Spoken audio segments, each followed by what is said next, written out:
অভ্যুত্থানের ১০০তম দিনে শহীদদের স্মরণ, গণকবর শনাক্তে সুনির্দিষ্ট উদ্যোগ নেয়ার দাবি বৈষম্য বিরোধীদের। আহতদের দ্রুত পুনর্বাসন ও গণহত্যায় জড়িতদের বিচার দাবি। গণকবরগুলো আছে সেগুলো শনাক্ত করা খুব জরুরি।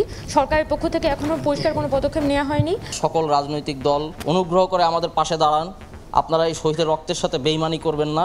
যাদের উপরে খুনের রক্তের দাগ পড়ে আছে সেটাকে প্রায়োরিটি দেওয়া হয়, তাহলে আমরা হয়তো আরেকটি যুদ্ধে নামতে হবে। ফ্যাসিবাদের শেকড় ছড়িয়েছে অনেক দূর, দেশ গঠনে তরুণদের সহযোগিতা চাইলেন উপদেষ্টারা। প্রত্যেকটা অফিসের কেরানি পর্যন্ত ফ্যাসিবাদের দোষর। সৎ, দক্ষ এবং নিরপেক্ষ অফিসারদেরকে দায়িত্ব দেওয়ার কার্যক্রম পরিচালনা করছি। তথ্য দিয়ে আমাদেরকে সহায়তা করবেন, পরামর্শ দিয়ে আমাদেরকে সহায়তা করবেন। পুনর্বাসন এবং ক্ষতিপূরণের কথা, রিহ্যাবিলিটেশন এবং compensation, we will definitely think about that. দেখছিলেন প্রধান শিরোনাম। রাত ১১টার সময় সঙ্গে আছি আমি গোলাম রাব্বি। এবার অন্যান্য শীর্ষ সংবাদ। বাংলাদেশকে চাপে রাখতে পানিকে অস্ত্র হিসেবে ব্যবহার করছে ভারত, দাবি বিশিষ্টজনদের। সম্পর্কের উন্নতি চাইলে দিল্লিকে নীতি পরিবর্তনের আহ্বান বিএনপি নেতার। বাসায় নারীকে দেওয়া হয় সাবলেট, বাজার আনার কথা বলে ঢুকে পড়ে আরো ২ জন। রাজধানীর আজিমপুরে ডাকাতির পর শিশুকে অপহরণ, চেষ্টা চলছে উদ্ধারের। তাবলিগ জামাতের দ্বন্দ্বের পেছনে তৃতীয় পক্ষের ষড়যন্ত্র দেখছেন সাতপন্থীরা। দিল্লির মাওলানাকে বিশ্ব ইজতেমায় আনার দাবিতে কাকরাইলে অবস্থান। ৬ বছরের প্রতীক্ষার অবসান, ভারতের গ্রিডে বাংলাদেশ এলো নেপালের ৪০ মেগাওয়াট জলবিদ্যুৎ। ত্রিপক্ষীয় চুক্তিতে প্রথম ধাপে সরবরাহ শুরু। এবং মূল্যস্ফীতির জাঁতাকলে পিষ্ট সাধারণ মানুষ, শুল্ক ছাড়ের পরও বাজারে নেই প্রভাব। কমছে না আলু, পেঁয়াজ ও চালের দর। শহরের তুলনায় গ্রামে বেড়েছে জীবনযাত্রার ব্যয়।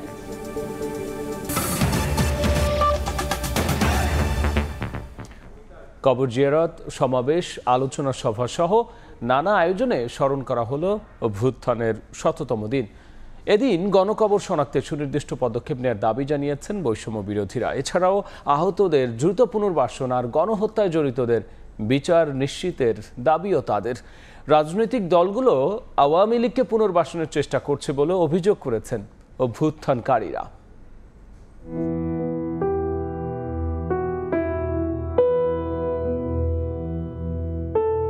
ছাত্র জনতার অভ্যুত্থানে হারানো প্রিয়জনের খুঁজে এখনো অনেকে। অভ্যুত্থানের ১০০তম দিনে শুক্রবার রাজধানীর রায়েরবাজার কবরস্থানে গণকবর জিয়ারত ও পরিদর্শনে যান বৈষম্য বিরোধী ছাত্র আন্দোলনের নেতারা। এসব গণকবরে নিজের আপনজন শায়িত কিনা সে প্রশ্নের উত্তর খুঁজছেন কেউ কেউ। আমি আমার বাবার লাশ অনবরত খুঁজতে থাকি যে আমার বাবা কোথায়, আমার বাবার লাশ কোথায়। আমার বাবা কি দোষ করছিল? কারো কোনো ক্ষতি করছিল? আমার বাবা তো তোমাদেরকে কিছু করেনি। এ সময় বৈষম্য বিরোধী ছাত্র আন্দোলনের নেতারা জানান, রায়েরবাজার বুদ্ধিজীবী কবরস্থানে শনাক্ত হয়েছে ১২৭টি গণকবর। আধুনিক প্রযুক্তি ব্যবহার করে গণকবরে শায়িতদের পরিচয় শনাক্তের দাবি জানান নেতারা। এখানে যে গণকবরগুলো আছে সেগুলো শনাক্ত করা খুব জরুরি। সরকারের পক্ষ থেকে এখনো পরিষ্কার কোনো পদক্ষেপ নেওয়া হয়নি। তো আমরা এক্সপেক্ট করব যে ডিএনএ টেস্ট করে এখানে অন্তত একটা তাদের প্রপার একটা তালিকা তৈরি করা। এ সময় ছাত্র আন্দোলনের নেতারা অভিযোগ করেন, আওয়ামী লীগকে পুনর্বাসনের চেষ্টা করছে রাজনৈতিক দলগুলো। আমাদের মধ্যে আশঙ্কা জেগেছে যে গণমানুষের আকাঙ্ক্ষার সাথে আসলে কোনোভাবে এখানে আপোষ রফা করার কোনো চেষ্টা হচ্ছে কিনা। আমরা এখনও বিশ্বাস করতে চাই যে সকল রাজনৈতিক দলের নেতাকর্মীরা পর্যন্ত শহীদ হয়েছেন, রক্ত দিয়েছেন এবং আহত হয়েছেন, তারা আমাদের ভাই, তারা আমাদের পাশেই থাকবেন। আহতদের যথাযথ চিকিৎসা, পুনর্বাসন ও কর্মসংস্থান নিশ্চিতের দাবি জানিয়ে নেতারা বলেন, অভ্যুত্থানের ১০০ দিন পরও আহতদের চিকিৎসার সুনির্দিষ্ট রোডম্যাপ দিতে পারেনি অন্তর্বর্তী সরকার। এদিন বিকেলে কেন্দ্রীয় শহীদ মিনারে সমাবেশ করে বৈষম্য বিরোধীদের আরেক প্ল্যাটফর্ম জাতীয় নাগরিক কমিটি। সংগঠনের নেতারা বলেন, ফ্যাসিবাদের পুরোপুরি নির্মূলে প্রয়োজনে আবারও মাঠে নামবে ছাত্র জনতা। যেখানে যেখানে ফ্যাসিবাদের দোষর এখনো বিরাজমান, অতি দ্রুত সত্বর তাদেরকে বিদায় করুন। যদি আপনাদের মধ্যে কোনো ধারণা বদ্ধমূল হয় যে আমলাতন্ত্রে যারা সিনিয়র রয়েছেন, যাদের উপরে খুনের রক্তের দাগ পড়ে আছে সেটাকে প্রায়োরিটি দেওয়া হয়, তাহলে আমরা হয়তো আরেকটি যুদ্ধে নামতে হবে, যেখানে আগামীর দিনে ছাত্ররা প্রশাসন চালাবে, ছাত্ররা আর্মি চালাবে, ছাত্ররা সচিবালয় চালাবে, ছাত্ররা রাষ্ট্রপতি ভবনে চালাবে। বক্তারা বলেন, আহতদের চিকিৎসার ব্যাপারে কোনো দায়িত্ব না নিয়ে নির্বাচনে আওয়াজেই ব্যস্ত রাজনৈতিক দলগুলো। তারা সুফল ভোগ করার জন্য হাঁ করে বসে আছে। এই রক্তের উপর দিয়ে তারা সুফল ভোগ করতে চায়, কিন্তু তাদের পাশে দাঁড়ানোর ব্যাপারে তাদেরকে আমরা সক্রিয় দেখতেছি না। ফারুক ভিয়া, রবিন, সময় সংবাদ, ঢাকা। ফ্যাসিবাদের শেকড় ছড়িয়েছে অনেক দূর। 15 বছরের শাসন কয়েক সপ্তাহে মোকাবেলা করা সহজ কাজ নয় বলে মন্তব্য করেছেন আইন উপদেষ্টা আসিফ নজরুল। বিগত সময়ে যাদের সঙ্গে অন্যায় হয়েছে তাদের ন্যায় বিচার নিশ্চিতের আশ্বাস দিয়েছেন শিল্প উপদেষ্টা আদিলুর রহমান। আর উপদেষ্টা আসিফ মাহমুদ বলেছেন, সব রাজনৈতিক দল জুলাই আন্দোলনের চেতনাকে ধারণ করতে পারছে না। রওশনারা গত 10 বছর ধরে সন্তানকে ফিরে পাওয়ার আশায় দাঁড়ে দাঁড়ে খোঁজ করে যাচ্ছেন। যিনি জানেন না আদরের সন্তান আদৌ বেঁচে আছে কিনা। আর স্বামীকে হারিয়ে গত 5 বছর ধরে নিজেও নানাভাবে নির্যাতনের শিকার নাসরিন জাহান। কত জায়গায় জায়গায় খুঁজছি, কত ছেলেরে পাই না, অন্তত একটা সন্তান দিল আমাদেরকে।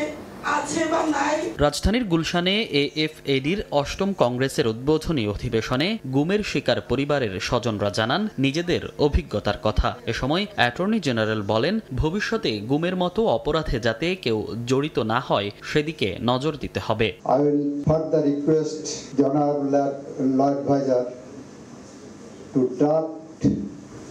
initiate the drafting of an ordinance by which this kind of crime against humanity should be given the topmost priority. ফ্যাসিবাদের শেকড় অনেক দূর ছড়িয়ে আছে উল্লেখ করে আইন উপদেষ্টা ডক্টর আসিফ নজরুল বলেন, 15 বছরের শাসন কয়েক সপ্তাহে মোকাবেলা করা সহজ নয়। আর বিগত 15 বছরে যারা নানাভাবে ভোগান্তির শিকার হয়েছেন তাদের সবাই যাতে বিচার পায় তা নিশ্চিত করার উপর জোর দেন শিল্প উপদেষ্টা। Strength of this group, whether they committed enforced disappearance, whether they committed corruption or they committed extrajudicial killing, their strength is deep-rooted. And to fight with them, this is a very, very, huge task. It's not easy. They have gathered their strength in last 15 years, and we are trying to reverse the process in last couple of weeks. Justice is the priority not only for the victims of enforced disappearances, for all the people of Bangladesh who suffered under the brutal fascist regime in the last 15.5 years. এদিন বিকেলে রাজধানীর officers ক্লাবে গণ অভ্যুত্থানের 100তম দিন উপলক্ষে আয়োজিত আলোচনা সভায় আরেক উপদেষ্টা আসিফ মাহমুদ সজীব ভুঁইয়া বলেন, সব রাজনৈতিক দল আন্দোলনের স্পিরিটকে ধারণ করতে পারছে না। 8টি পারিবারিক দিবস বাতিল করা, ছাত্রলীগকে নিষিদ্ধ করা, যেগুলো এই গণঅভ্যুত্থানের স্পিরিট ছিল সেগুলোর বাস্তবায়নের বিভিন্ন সিদ্ধান্তে আমরা দেখছি যে রাজনৈতিক শক্তিগুলোর কিছু কিছু অংশ বিরোধিতা করছে। জনকল্যাণমুখী রাষ্ট্র গঠনে তরুণদের এগিয়ে আসার আহ্বান জানান ক্রীড়া ও এলজিআরডি উপদেষ্টা। মনির হোসাইন, সময় সংবাদ, ঢাকা। বাংলাদেশকে চাপে রাখতে ভারত সীমান্ত পাড়ি দেয়া নদীর পানি অস্ত্র হিসেবে ব্যবহার করছে বলে দাবি বিশিষ্টজনদের। এই অবস্থায় দ্বিপাক্ষিক সম্পর্ক স্বাভাবিক রাখতে ভারতকে সব বিষয়ে হস্তক্ষেপ না করার আহ্বান জানিয়েছেন বিএনপির স্থায়ী কমিটির সদস্য আমির খসরু মাহমুদ চৌধুরী। শুক্রবার ঢাকা বিশ্ববিদ্যালয়ে আয়োজিত এক সভায় পানি নিয়ে ভারতের রাজনীতির নানা দিক তুলে ধরেন বক্তারা। বরাবরই সীমান্ত পাড়ি দেয়া নদীর পানির অসম বন্টনের ভুক্তভোগী বাংলাদেশ।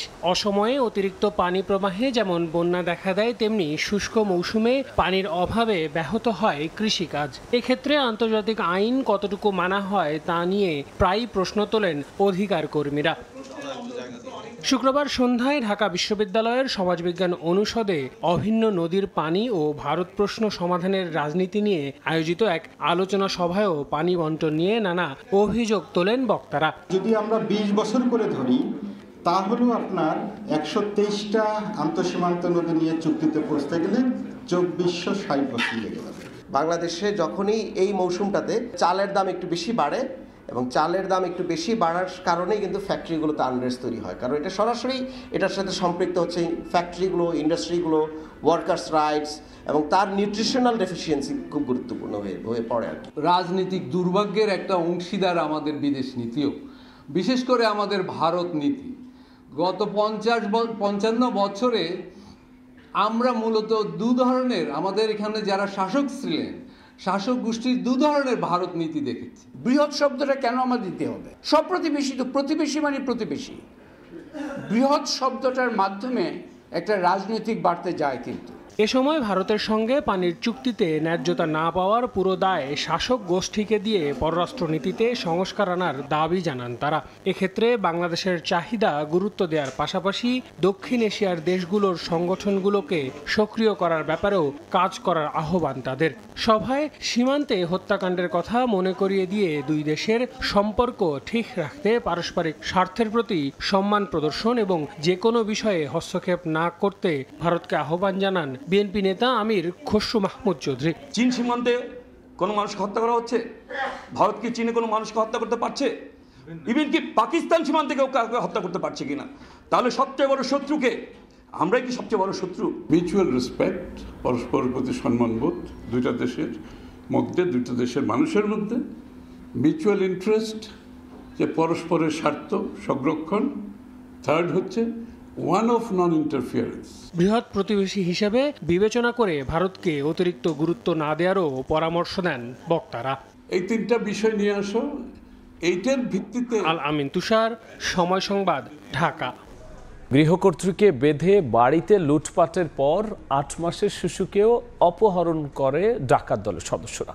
রাজধানীর আজিমপুরের মেডিকেল স্টাফ কোয়ার্টারের বাসায় ঘটে এমন ঘটনা। পুলিশ বলছে শিশুটিকে উদ্ধারে চেষ্টা চলছে তাদের, আর ঘটনার পর থেকে পলাতক সাবলেট দেয়া নারীকেও খুঁজছে তারা। শুক্রবার সকালে আজিমপুর মেডিকেল স্টাফ কোয়ার্টারে বিক্রমপুর গলির এই বাসায় ঘটে লোমহর্ষক এ ঘটনা। প্রত্যক্ষদর্শীরা জানান, মেয়েকে নিয়ে ফারজান আক্তার থাকেন এ বাসায়। বৃহস্পতিবার রাতে এক নারীকে সাবলেট হিসাবে উঠান তিনি। পরে শুক্রবার সকালে ওই নারীর কাছে আসা কয়েকজন ব্যক্তি বাসা থেকে বিভিন্ন মালামাল নিয়ে বের হন। তাদের সঙ্গে 8 মাস বয়সী ওই শিশুকে নিয়ে যায় বলে জানান নিরাপত্তা কর্মী। এর কিছুক্ষণ পরেই চিৎকার শুনে হাত বাঁধা অবস্থায় মাকে উদ্ধার করা হয়। সাবলেটের উদ্দেশ্যে এখানে রাত ছিল, সে ফোন করে বলছে যে বাজার লাগবে, আমার বাজার দিয়ে যা। দরজা খুলে দিয়েছে, তখন ওই 3 জন একসঙ্গে ঢুকে পড়ছে। তখন ওই বাচ্চার মা, একই বাচ্চার মাই ছিল, আর ওরা তো সংখ্যায় 4 জন হয়ে গেছে, তখন তো ওকে জিম্মি করে ফেলাইছে। পুলিশ বলছে শিশুটিকে উদ্ধারের চেষ্টা চলছে। যে এই ঘটনার পরে যদিও বা এখনো তার পরিবারের পক্ষ থেকে কোনো অভিযোগ কিংবা মামলা দেয় নাই, তথাপি আমরা সংবাদ পাওয়ার পর থেকে আমরা অভিযানে নেমেছি। অভিযান এখনো চলমান আছে। ঘটনার পর থেকেই পলাতক সাবলেটে থাকা ওই নারী, তাকে আটকে তৎপর আইনশৃঙ্খলা বাহিনী। তানভীর হাসান মেঘ, সময় সংবাদ, ঢাকা। মোস্তফা সরোয়ার ফারুকী কোন যোগ্যতায় উপদেষ্টা হয়েছেন এমন প্রশ্ন রেখে ফারুকী সহ বিতর্কিত উপদেষ্টাদের পদত্যাগের দাবি জানিয়েছে ইসলামী আন্দোলন বাংলাদেশ।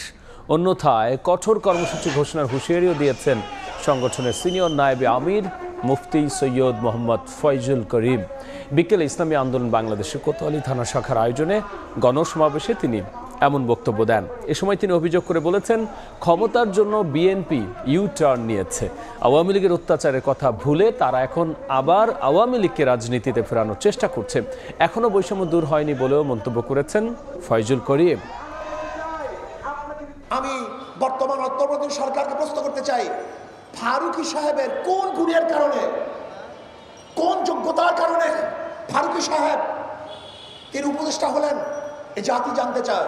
আপনি কোথা থেকে ক্ষমতার মসনদে বসে ফারুকী সহ যেই সমস্ত বিতর্কিত উপদেষ্টা আছে, যদি অবিলম্বে তাদেরকে পদত্যাগ করতে বাধ্য না করেন, তাহলে আপনার বিরুদ্ধে কর্মসূচি বাধ্য হবো।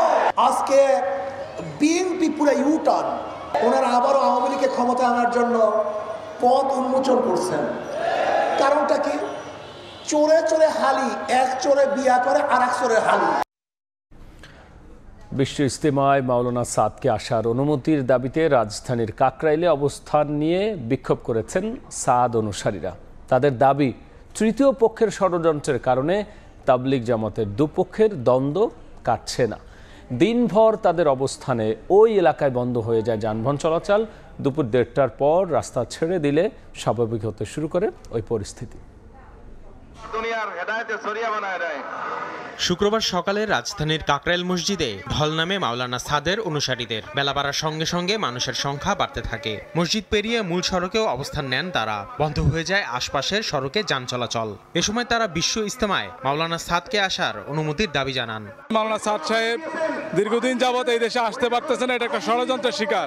যে কোনো বিনিময় আমরা ইনশাআল্লাহ এবার প্রথম ইজতেমা করবই। আমরা সরকারের কাছে অনুরোধ করব যাতে বিশ্ব ইজতেমা সুন্দরভাবে সরকার সহযোগী করে। বিশ্ব ইজতেমায় দুই পক্ষের উদ্দেশ্য ইসলামী বার্তা পৌঁছানো হলেও গেল 7 বছর ধরে ইজতেমা ও মার্কাজ মসজিদ নিয়ে দ্বন্দ্ব চলছে তাবলিগ জামায়াতের জুবায়েরপন্থী ও সাদপন্থীদের মধ্যে। তাই 2 দফায় অনুষ্ঠিত হয় ইজতেমা। মার্কাজ মসজিদেও ভাগাভাগি করে থাকে দুই পক্ষ। এরই ধারাবাহিকতায় চলতি মাসে বিশ্ব ইজতেমার 2 দফার তারিখ ঘোষণা করে স্বরাষ্ট্র মন্ত্রণালয়। কিন্তু ভিসা জটিলতায় দেশে আসা অনিশ্চিত মাওলানা সাদ কান্দলভির। দেশে পরিবর্তিত পরিস্থিতিতে আগের মতো অবিভাজিত বিশ্ব ইজতেমা আয়োজনের আগ্রহ প্রকাশ করেন অবস্থানকারীরা। তারা জানান, এ বিষয়ে জুবায়েরপন্থীদের কয়েক দফা চিঠিতে মিলেছে ইতিবাচক সাড়া। তবে তৃতীয় পক্ষের ষড়যন্ত্রে সমাধান মিলছে না বলে দাবি সাদপন্থীদের। আমরা 2 দিন আগে খোলা চিঠি দিয়েছি, সেখানেও সমঝোতার বার্তা দিয়েছি। চলুন আমরা আমাদের এই আভ্যন্তরীণ দ্বন্দ্ব মিটিয়ে দেই। ওনারাও আন্তরিক। সমস্যা হচ্ছে দুই পক্ষের মাঝখানে একটা বিশাল পর্বত দাঁড়িয়ে আছে, তৃতীয় পক্ষ। আমরা এই তৃতীয় পক্ষের ব্যাপারে কঠোর অবস্থানে যাচ্ছি। জুমার নামাজ শেষে রাস্তা ছেড়ে দিলেও দাবি আদায় না হওয়া পর্যন্ত শান্তিপূর্ণ কর্মসূচি চালিয়ে যাওয়ার কথা জানিয়েছেন মাওলানা সাদের অনুসারীরা। আসিফ মোহাম্মদ সিয়াম, সময় সংবাদ, ঢাকা। অবশেষে হলো 6 বছরের প্রতীক্ষার। ভারতের গ্রিড ব্যবহার করে বাংলাদেশে এলো নেপালের 40 মেগাওয়াট জলবিদ্যুৎ। দুপুরে ভার্চুয়ালি যৌথভাবে 3 দেশের সংশ্লিষ্ট মন্ত্রীরা উদ্বোধন করেন বিদ্যুৎ সরবরাহ কার্যক্রম। অনুষ্ঠানে বাংলাদেশের বিদ্যুৎ ও জ্বালানি উপদেষ্টা, ভারতের বিদ্যুৎ মন্ত্রী ও নেপালের জ্বালানি ও প্রাণী সম্পদ মন্ত্রী অংশ নেন।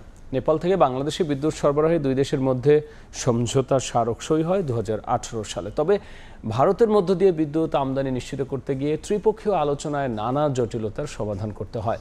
অবশেষে গত জুনে নেপাল থেকে বিদ্যুৎ কেনার প্রস্তাব অনুমোদন করে সরকারের ক্রয় সংক্রান্ত মন্ত্রিসভা কমিটি। গত মাসে কাঠমান্ডুতে সই হয় ভারতের মধ্য দিয়ে বাংলাদেশের নেপাল থেকে 40 মেগাওয়াট বিদ্যুৎ আমদানির ত্রিপক্ষীয় চুক্তি, যার ধারাবাহিকতায় শুক্রবার শুরু হয় নেপাল থেকে বাংলাদেশের জলবিদ্যুৎ সরবরাহ। কর্মব্যস্ত নগর জীবনে জীবনযাত্রা ব্যয় গ্রামের তুলনায় বেশি থাকে, তাই ব্যয় বৃদ্ধির হারও শহরে বেশি। তবে বাংলাদেশে যেন উল্টো চিত্র। শহরের তুলনায় গ্রামেই জীবনযাত্রার ব্যয় বৃদ্ধির হার বাড়ছে। অক্টোবর মাসের মূল্যস্ফীতির চিত্র বলছে খাদ্য বহির্ভূত উভয় ধরনের মূল্যস্ফীতির চাপে গ্রামের মানুষ শহরের চেয়ে বেশি ভুগছে।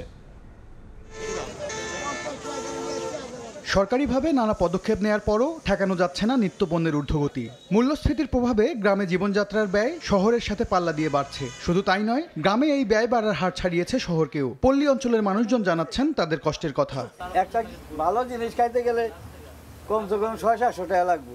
মায়েরা অসুস্থ, দেশি মুড়ি খাইব, মানে আমার তো সমর্থন নাই। জিনিস বর্তমানে খাই নাই, ওখানে 80 টাকা 90 টাকা কেজি অভাব পড়ে আছে বর্তমানে। আধা কেজি 75 টাকা কিনে, মাছ যদি 300 টাকা, তার বাকি সংসারটা কিভাবে চলবো? বাচ্চা 3টা সাবজেক্ট পড়াবে গেলে মনে করেন মোটামুটি 4000 টাকা লাগে। কোনোদিন শখ করে আব্বু একটু ঘুরতে যাবো, এই ঘোরার টাকাটা দিতেই আমাদের কষ্ট হয়ে যায়। পরিসংখ্যান ব্যুরো বিবিএস বলছে অক্টোবর মাসে গ্রামে খাদ্য মূল্যস্ফীতির হার শহরের তুলনায় বেশি, যদিও গ্রামই খাদ্যের প্রধান যোগানদাতা। অন্যদিকে খাদ্য বহির্ভূত পণ্য ও সেবা গ্রামের ভোক্তারা কম গ্রহণ করলেও এই খাতের মূল্যস্ফীতি তাদের বেশি ভোগাচ্ছে। শহরাঞ্চলে কিন্তু ওই মূল্য বৃদ্ধি হলে সেটা নিয়ে হইচই বেশি হয়, সেটা নিয়ে কথাবার্তা বেশি হয়। এজেন্সি বা মন্ত্রণালয়ে আছেন তারা কিন্তু শহরাঞ্চলে মূল্যটাকে কমানোর জন্য প্রচেষ্টাটা কিন্তু শহরাঞ্চলে সীমাবদ্ধ থাকে। গ্রামাঞ্চলের মানুষ কিন্তু পাইকার ব্যবসায়ী অর্থাৎ যারা আছেন তাদের উপরে সম্পূর্ণরূপে নির্ভর, তারা অসহায়। খাতভিত্তিক মূল্যস্ফীতির তথ্য বিশ্লেষণ করলে দেখা যায় পোশাক পরিচ্ছদ, বিনোদন ও আসবাবপত্র ছাড়া বাকি 5টি খাতে শহরের তুলনায় গ্রামেই মূল্যস্ফীতি বেশি। শিক্ষা ও স্বাস্থ্যের মতো খাতগুলোতে খরচ বাড়ার হার শহরের তুলনায় গ্রামে বাড়ছে। অর্থনীতিবিদরা বলছেন পণ্যের সমবন্টন করা না গেলে গ্রামীণ জনগোষ্ঠীর উপর চাপ কমানো সম্ভব নয়। গ্রামীণ এবং শহরাঞ্চলের মধ্যে যে বৈষম্য বিদ্যমান, এই বৈষম্যই কিন্তু গ্রামাঞ্চলের মানুষকে অবহেলিত করে রেখেছে, কিন্তু তাদেরকে আবার বেশি মূল্যে সমস্ত জিনিস কিনতে হচ্ছে, যার ফলে ওখানে মূল্যস্ফীতি আরও বেশি হচ্ছে। মূল্যস্ফীতির হার কমাতে শুধু সুধার বাড়ানোই সমাধান নয়, বরং বাজারে শৃঙ্খলা ফেরানো সহ রাজস্ব ও মুদ্রানীতির সমন্বয়ের পরামর্শ দিচ্ছেন অর্থনীতিবিদরা। রোদ ঝড় বৃষ্টিতে ভিজে সারা দেশের খাদ্যের চাহিদা পূরণ করছেন গ্রামের যে সকল সাধারণ মানুষ। সরকারি হিসেব বলছে মূল্যস্ফীতির কষাঘাতে সবচেয়ে বেশি জর্জরিত তারা। যেটুকু আয় তা দিয়ে সংসার চালাতে গিয়ে খাদ্য বহির্ভূত পণ্য ছাড়াও শিক্ষা ও চিকিৎসা খাতে ব্যয় কমাতে বাধ্য হচ্ছেন তারা। MS আরিফিন, সময় সংবাদ, ঢাকা। বগুড়ায় গৃহবধূকে হত্যার ঘটনার তদন্তে নতুন মোড়। ভাড়াটেও তার 2 সহযোগীর মাদক কারবার ও অনৈতিক কাজে বাধা দেয় নৃশংস হত্যাকাণ্ডের শিকার হতে হয় উম্মে সালমাকে। আদালতে স্বীকারোক্তিমূলক জবানবন্দি দিয়েছে গ্রেফতার হওয়া ভাড়াটিয়ার এক সহযোগী। স্প্রে দিছে আমার লাখে, স্প্রে দিলে আমার স্ত্রী অজ্ঞান হয়ে যায়, তখন পিছনে হাত বাঁধা, ওই অবস্থায় মানে জীবন যায়নি, এই অবস্থা থেকে ফ্রিজে রাখিছি। সবাইকেই বলেছি ধৈর্য ধরে থাকতে, আমার পরিবারকেও বলেছি। তো এখন এই যে আমি ধৈর্যের ফলটা পেয়ে গেলাম। কষ্টটা একটু লাঘব হয়েছে এই খবরটা শোনার পরে। তো আমরা চাই এটার সুষ্ঠু তদন্ত আরও হোক এবং সুষ্ঠু বিচার হোক। সে অনৈতিক কার্যকলাপ করতো, আর এই 2 তার সহযোগী নিয়মিত এই বাসায় যাওয়া আসা করতো, প্লাস আরও অনেকে যাওয়া আসা করতো। এই জিনিসটা হচ্ছে যে দেখে নেয়, বাসার মালিক যিনি ডিভিস্ট খুন হয়েছে ইনি দেখে নেয়, পরে ইনি তাকে নিষেধ করেন। ইনি নিষেধ করলে ইনি সেটা শোনে না, আর এইটা তাদের মধ্যে ভয়ের সৃষ্টি শুরু হয়। পাশাপাশি তারা ওই বাসায় নেশা টেশা করতো, আর 5 মাসের ভাড়াও বাকি ছিল। এগুলো নিয়ে তাদের মধ্যে একটা পূর্ব শত্রুতার জের তৈরি হয়। রাস পূর্ণিমায় পূর্ণ স্নান উৎসবে মাতলেন ভক্তরা। কুয়াকাটা সমুদ্র সৈকত সহ দেশের বিভিন্ন স্থানে সনাতন ধর্মাবলম্বীদের মিলন মেলায় পরিণত হয়। প্রতি বছর কার্তিকের পূর্ণিমা তিথিতে পালন করা হয় রাস উৎসব। দিনটি উপলক্ষে পূর্ণ স্নানে মেতেছে হিন্দু সম্প্রদায়। সমুদ্র সৈকত কুয়াকাটায় উদযাপিত হয়েছে রাস মেলা। পুণ্যার্থীদের উপচে পড়া ভিড়ে পর্যটন কেন্দ্র কুয়াকাটার সৈকতে পাপমোচন ও পুণ্য লাভের আশায় সকালে জড়ো হন বহু মানুষ। দূর দূরান্ত থেকে লাখো ভক্ত সাগরে স্নান করেন। পূজা ও সমুদ্র স্নানে শুধু পুণ্যার্থী নয়, নানা ধর্মবর্ণের মানুষ মিলিত হন রাস মেলায়। গঙ্গামাকে বলি যাতে আমরা যত পাপ করি সব পাপ যাতে এই সমুদ্রে ঢেউতে নিয়ে যায়। পাপ মোচন করার জন্য আর কি পূর্ণিমা তিথিতে গঙ্গা স্নান করি। ভুল ত্রুটি যেটা হয় ভগবানের কাছে যেটা করি সেটার জন্যই আমরা এই রাস পূর্ণিমা উপলক্ষে আমরা এই গঙ্গা স্নান করি। মুন্সিগঞ্জের মাওয়ায় পূর্ণ স্নান করেছেন সনাতন ধর্মাবলম্বীরা। হাজার হাজার পুণ্যার্থী অংশ নেন পূর্ণিমার স্নানে। তিথি অনুযায়ী শুক্রবার সকাল থেকেই পুণ্যার্থীদের ঢল নামে। আশপাশের এলাকা ছাড়াও রাজধানী সহ বিভিন্ন স্থান থেকে এসেছেন ভক্তরা। আমরা আসছি মা গঙ্গার কাছে আমাদের মনোবাসনা তথা দেশ জাতি এবং আমাদের ধর্মীয় মনোভাব থেকে সবাই আমরা ভালোভাবে থাকতে পারি। গঙ্গার নাম শুনলে পর্যন্ত মানুষ কি হয়, পবিত্র হয় এবং সমস্ত পাপ থেকে মুক্ত হয় এবং তার মুক্তি লাভ হয়। এছাড়াও শ্রীনগরের উত্তর বালাসুর গ্রামের ঐতিহ্যবাহী রাজা যদুনাথ রায়ের বিশাল পুকুরেও হয় পূর্ণ স্নান উৎসব। রিমু সিদ্দিক, সময় সংবাদ। শরণার্থীকা প্রাণঘাতী দাবি করা রবার্ট এফ কেনেডি জুনিয়রকে স্বাস্থ্যমন্ত্রী করার ঘোষণা দিয়েছেন নবনির্বাচিত মার্কিন প্রেসিডেন্ট ডোনাল্ড ট্রাম্প। মহামারীর সময় টিকা নিয়ে ওই মন্তব্যের মাধ্যমেই আলোচনায় আসেন জুনিয়র কেনেডি। এদিকে জ্বালানি খাতে দুর্নীতিতে অভিযুক্ত নর্থ ডাকোটা গভর্নর ডগ ভ্যাগামকে মনোনীত করা হয়েছে স্বরাষ্ট্র দপ্তরের প্রধান হিসেবে। ডেপুটি অ্যাটর্নি জেনারেল পদে নাম ঘোষণা হয়েছে টোড ব্লানচেট। চলতি বছর পর্ন তারকা স্টর্মি ড্যানিয়েলসের ফৌজদারি মামলায় ট্রাম্পকে রক্ষা করেছিলেন এই ব্রাঞ্চ। এই ছিল আমার কাছে থাকা দেশ বিদেশের খবর।